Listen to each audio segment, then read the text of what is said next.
వెంకటగిరి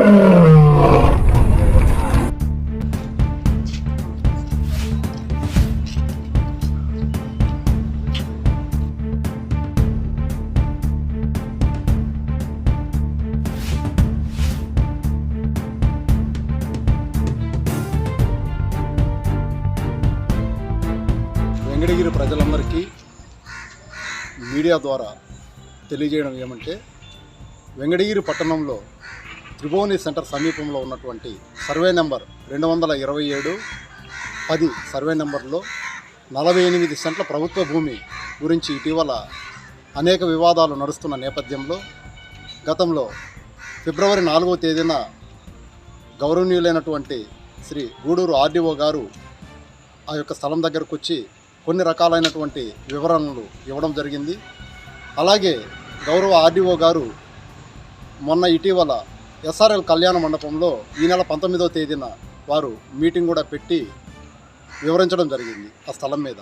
అయితే ఈ యొక్క ప్రభుత్వ స్థలం అంటే గవర్నమెంట్ రికార్డు ప్రకారము మేత పొరంబోకిగా ఉన్నటువంటి ఈ భూమి 1969వ సంవత్సరం నుంచి ఈ 2024 సంవత్సరం వరకు వివిధ రకాలైనటువంటి కోర్టు వ్యాజ్యాలతో రకరకాలైనటువంటి ప్రయత్నాలతో అన్యాక్రాంతం అయ్యే విధంగా తయారైంది.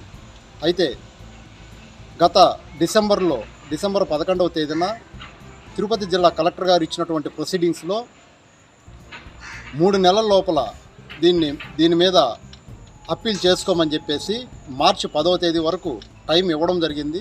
కలెక్టర్ గారు ఇచ్చినటువంటి ప్రొసీడింగ్స్లో ఉన్నటువంటి విషయం ఏమిటంటే, వెంకటగిరి పరిధిలో ఉన్నటువంటి సబ్ రిజిస్టర్ ఆఫీసులో వాళ్ళ యొక్క రికార్డ్స్ ప్రకారము వారి సబ్ రిజిస్టర్లో ప్రొహిబిటెడ్ లిస్టులో ఉన్నటువంటి కొన్ని సర్వే నెంబర్లు ఉంటాయి. అలాగే రిజిస్టర్ జరిపించుకోదగినటువంటి సర్వే నెంబర్లు ఉన్నటువంటి లిస్టు ఇంకొకటి ఉంటుంది. ఇదైతే ప్రస్తుతము ఈ యొక్క ఏ సమస్య అయితే ఉన్నదో ఆ యొక్క స్థలము సంబంధించిన సర్వే నెంబరు ఇప్పటి వరకు కూడా ప్రొహిబిటెడ్ లిస్టులో ఉంది. ఆ యొక్క ప్రొహిబిటెడ్ లిస్టు నుంచి తొలగించి రిజిస్టర్ చేసుకునేటువంటి లిస్టులోకి మార్చేదానికోసం మాత్రమే కలెక్టర్ గారు ప్రొసీడింగ్స్ ఇవ్వడం జరిగింది. అయితే దీంట్లో ఏంటంటే రకరకాల అనుమానాలకి తావిస్తుంది.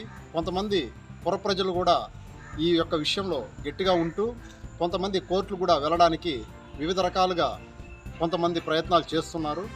అలాగే ఈ యొక్క క్రమంలో మేము కూడా మున్సిపల్ కౌన్సిలర్స్ అందరం కూడా గతంలో చైర్మన్ గారి ఆధ్వర్యంలో ఎంఆర్ఓ గారికి కూడా దీని మీద ఒక కంప్లైంట్ ఇవ్వడం జరిగింది. అలాగే మన వెంకటగిరి మున్సిపాలిటీ కమిషన్ గారికి కూడా ఇవ్వడం జరిగింది. అలాగే గత కౌన్సిల్ మీటింగ్లో కూడా ఒక తీర్మానం కూడా పెట్టడం కూడా జరిగింది. అయితే మొన్న 19వ తేదీ ఆర్డీఓ గారి మీటింగ్లో ఆయన వివరించేటప్పుడు నేను కూడా ఒక మాట చెప్పడం జరిగింది. ఎందుకనంటే ఒక అసైన్మెంట్ స్థలంని వివిధ రకాలైనటువంటి పరిస్థితుల్లో సెటిల్మెంట్ స్థలంగా మార్చే ప్రక్రియలో సుమారు 20 కోట్ల రూపాయలు పైగా విలువ కలిగినటువంటి ఈ యొక్క ప్రజల ఆస్తి, ఈ భూమి, ఈ వెంకటగిరి ప్రజల యొక్క ఆస్తి ఇది. దీన్ని కాపాడవలసినటువంటి బాధ్యత ప్రతి ఒక్కరి మీద ఉందనేసి నేను భావించాను. అందులో ఈ యొక్క కేసుల్ని క్షుణ్ణంగా పరిశీలించిన పిమ్మట ఇది అధికారులకు ఆక్రమణదారులకు మధ్య జరిగిన వ్యాజ్యంగానే హైకోర్టులో జరగడం జరిగింది. అలాగే సుప్రీంకోర్టులో కూడా జరగడం జరిగింది. అయితే ఈ కొన్ని టెక్నికల్ అంశాల మూలంగా ఇది ఆక్రమణదారు యొక్క పరం అయ్యే అవకాశాలు ఉన్నట్లుగా తెలుస్తోంది. దీన్ని అడ్డుకోవడానికి దీంట్లో ఉన్నటువంటి నిజాలను వెలికి తీయాలంటే సిబిసిఐడి ఎంక్వైరీ ఒక్కటే మార్గం అని చెప్పేసి నేను భావించడం జరిగింది. అందుకే లాస్ట్ టైం కూడా నేను పత్రికాముఖంగా కానీ ఆర్డీఓ గారి సమక్షంలోనే ఈ విషయం చెప్పడం జరిగింది. అందుకని ఈరోజు నేను వెంకటగిరి మున్సిపల్ చైర్మన్ గారు అయినటువంటి శ్రీమతి నక్కా భానుప్రియ గారికి, అలాగే వెంకటగిరి మున్సిపల్ కమిషనర్ గారికి నేను లిఖితపూర్వకంగా కూడా ఈరోజు ఒక లెటరు ఇవ్వడం జరిగింది. అదేంటంటే ఈ నెలలో కానీ నెక్స్ట్ జరగబోయే కౌన్సిల్ మీటింగ్ యొక్క అజెండాలో సిబిసిఐడి చేత విచారణ జరిపించాలని చెప్పేసేసని ఈ అంశాన్ని కూడా అజెండాలో చేర్చితే దానికి ఒక చట్టబద్ధత వస్తుంది.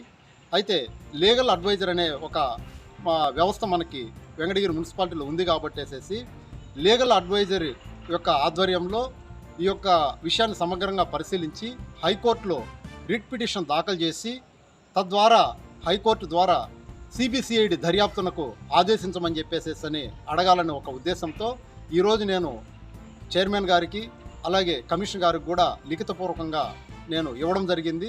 ఎందుకనంటే ఈ సిబిసిఐడి దర్యాప్తు అనేది ఊరికి ఆషామాషిగా జరగదు.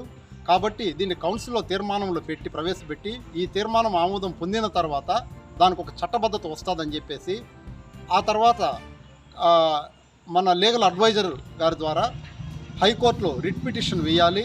ఏమని వేయాలనంటే ఈ యొక్క భూమి 48 సెంట్ల భూమి అన్యాక్రాంతం అయ్యే విషయంలో అనేక మంది ప్రభుత్వ అధికారుల యొక్క అలసత్వము, వారికి పరోక్షంగా కూడా ఆక్రమణదారుకి సహకరించినట్లుగా తెలుస్తుంది. కాబట్టి దీని మీద సమగ్రమైనటువంటి సిబిసిఐడి చేత విచారణకి ఆదేశించమని చెప్పేసి గౌరవ హైకోర్టుని కోరాలనంటే అక్కడ ఉన్నటువంటి ప్రభుత్వ ఏజీ గారి యొక్క సహకారంతో ఇక్కడ ఉన్నటువంటి లీగల్ అడ్వైజర్ గారు ప్రొసీడ్ అయ్యే విధంగా దీనికి మన మున్సిపాలిటీకి చట్టబద్ధత రావాలి అన్న ఒక ఆలోచనతోనే నేను ఈరోజు ఇవ్వడం కూడా జరిగింది.